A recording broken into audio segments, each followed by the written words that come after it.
This is the reliability and inferential analysis for POL242Burnaby2013 entitled Tolerance for Minority Groups and Canadian Identity. The concept I will be measuring is level of tolerance of minority groups in Canada by looking at the dependent variable of attitudes towards specific groups in relation to Canadian identity. The independent variables measured will be ethnic origin, immigration, and region of residence.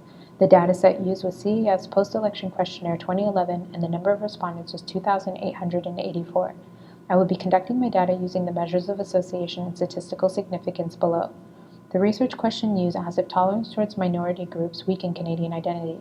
The goal is to analyze potential answers to this question. Literature on the subject supports that there is a positive correlation between tolerance of minority groups and the perception of Canadian identity. Full wording of the dependent variable is seen below. The reliability analysis measures attitudes towards minority groups, which include opinions on how much should be done in support of income disparity, racial minorities, women, and Quebec rights. The scale uses from 0 to 2, with a low score meaning less should be done for these groups and a high score meaning more should be done. The index produced a Cronbach alpha score of 0.6082, indicating that these indicators provide a good measure for the concept. The dependent variable was created by recoding the index into 3 categories. The categories reflect low, moderate, and high levels of tolerance of minority groups in Canada. The dependent variable produced a mean of 2.021, indicating that the dependent variable falls in the moderate level of tolerance for minority groups. The skew is negative 0.037 and the kurtosis is negative 1.369, indicating that a left-skewed relatively flat distribution curve. The standard deviation shows that most respondents do not deviate from the mean substantially. My first hypothesis is that respondents who identify less with ethnic origin are more likely to be more tolerant of minority groups. This is supported by the rationale that levels of ethnocentrism in Canada are relatively low, as stated by SS and Garner.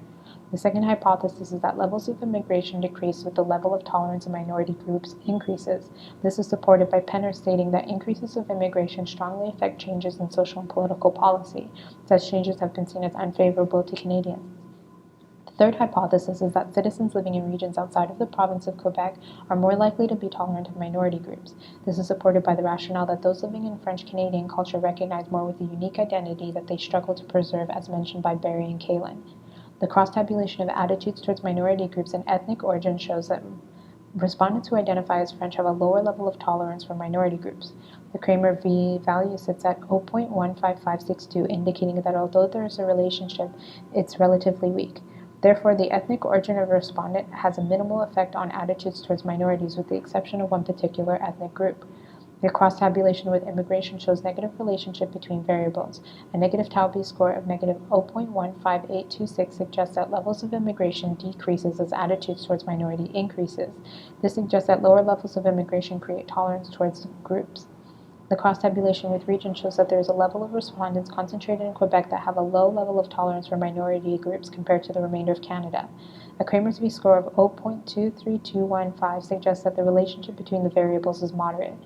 A relatively weak relationship between the attitudes towards minorities and ethnic origin of an individual shows that, with the exception of groups that strongly identify with ethnic origins of French or Quebecois, ethnic origin is not crucial in the determinant of national identity. A moderate relationship between attitudes towards minority and region suggests that the hypothesis that individuals are concentrated in regions outside of Quebec are more likely to have greater tolerance for minority groups. The measure of statistical significance using chi-square shows that relationships between the dependent variable and independent variables are highly significant and generally acceptable. With a p-value of less than 0.5, the difference between the variables is very unlikely due to sampling error, and therefore we can reject the null hypotheses. In each independent variable, after performing a Shives test, there shows to be a significant difference between the questions relating to French origins and regions compared to other categories, with not too much difference amongst the other categories.